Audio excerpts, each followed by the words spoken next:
இந்த வீடியோவை உங்களுக்கு வழங்குபவர்கள் பேசஸ் பே secure digital payments with multiple features and great success rate.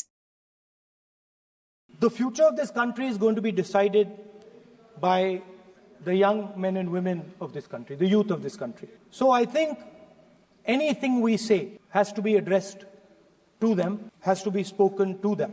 The first thing in front of us, and this is something I'm sure the Prime Minister would accept, and pretty much everybody in this room will accept, is that even though we have grown fast, we are growing slightly slower now, but we are still growing. A universal problem that we have faced is that we have not been able to tackle the problem of unemployment. No, neither the UPA government nor today's NDA government has given a clear-cut answer to the youth of India about employment. I don't think anybody in this room will disagree with defense.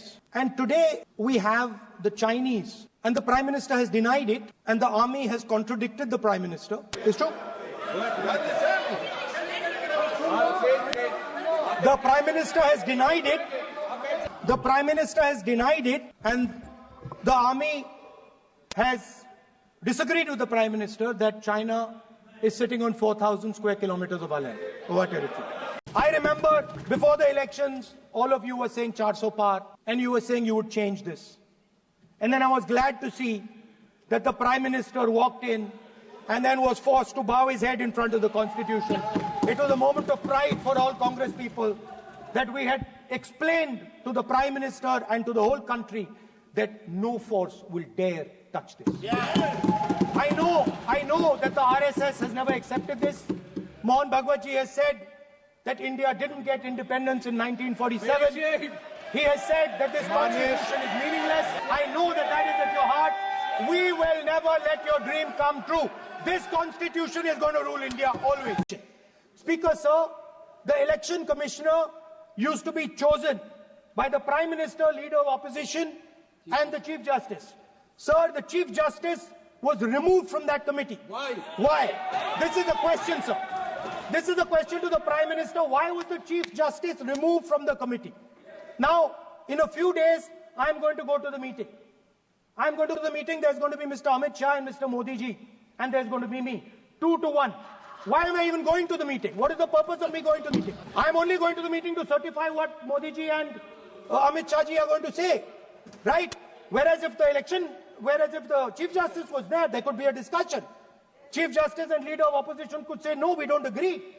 So, there seems to be a calculated strategy. Now, just prior to the Lok Sabha, the election commissioner was changed and 2 new election commissioners were placed. Yes. We know that the election dates were changed. We know that the elections were postponed. These are facts. These are not things I am inventing.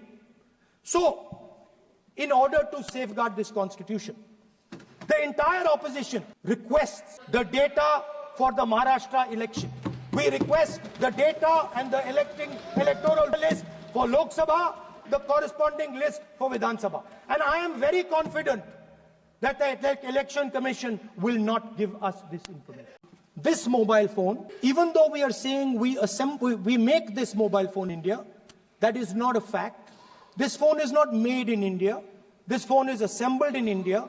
All the components of this phone are made in China.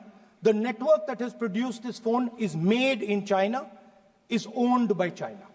So every time we use a phone, every time we wear a Chinese shirt, a Bangladeshi shirt, every time we wear a pair of Chinese sneakers, we are paying a tax to China. Because some Chinese youngster is earning a salary to make or to produce that product. The second part would be about participation.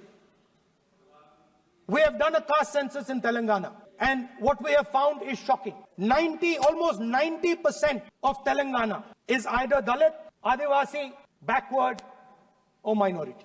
Almost 90%. And I am convinced that that is the story across the country. I am absolutely convinced that the OBC population of this country is not one less than 50%, possibly 55%. 16% are Dalits, 9% are Adivasis, 15% are minorities. Last budget, there was a photograph. You remember the photograph? Of course. वो मक्खन बांटने वाली, हलवा बांटने वाली photo.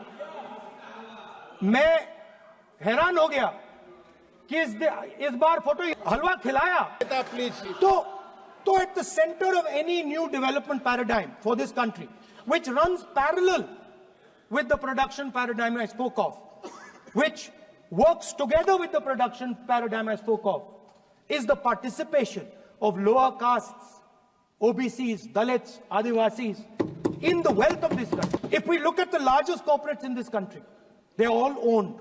None of them are owned by OBCs. None of them are owned by Dalits. None of them are owned by tribals. If we look at the biggest media companies that support the Prime Minister, every day we see the Prime Minister's pleasant face, smiling face on these media.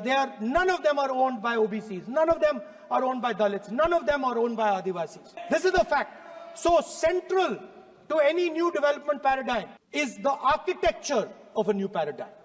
And that architecture of the new paradigm can only be built once the caste census is placed on this. Because once the caste census is placed on the table, we will know exactly how much of this country's wealth, how much of this country's power, how many of this country's institutions are owned by 90% of this country. There are OBC MPs in the BJP. There are OBC MPs in the BJP. There are Dalit MPs in the BJP. There are Adivasi MPs in the BJP. Remember, you are OBCs, you have 50% of the population, and you have absolutely no power. I know that you're sitting there and you cannot even open your mouth. That is the truth of the country. I want to tell the youngsters of this country, people talk about AI, but it's important to understand that AI on its own is absolutely meaningless. Because AI operates on top of data. Without data, AI means nothing. And if we look at data today, there is one thing which is very clear. Every single piece of data that comes out of the production system in the world, the data that was used to make this phone, the data that is used to make electric cars, the data that is used to make basically all electronics on the planet today is owned by China. And the consumption data is owned by the United States. In China, the consumption data is owned by China, but in India, companies like Google, companies like Facebook, companies like Instagram, X, they own our consumption data. So if India wants to talk about AI, it has to first answer the question, what data is going to power that AI? And the answer today is India does not have that data. Neither does India have production data, neither does India have consumption data. We have handed our consumption data to the big American companies, and the production data we don't have anyway. இந்த video உங்களுக்கு பிடிச்சிருந்தா like பண்ணுங்க, share பண்ணுங்க, comment பண்ணுங்க. மறக்காம OH Tamil சேனலுக்கு subscribe பண்ணுங்க.